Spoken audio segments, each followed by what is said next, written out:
cà chụp tiêu long vai chắp bắt con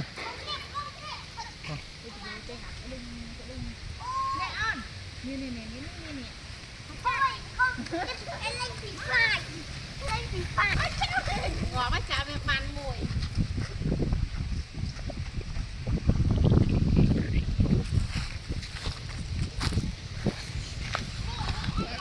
nó con hòm tiết à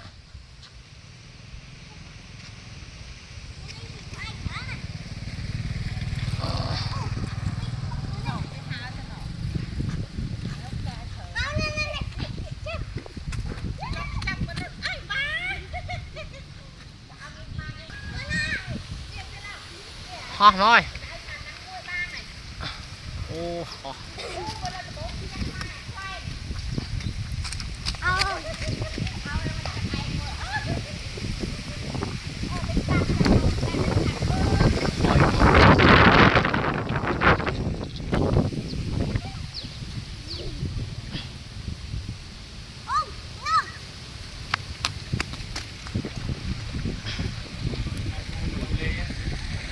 ra ra là gì à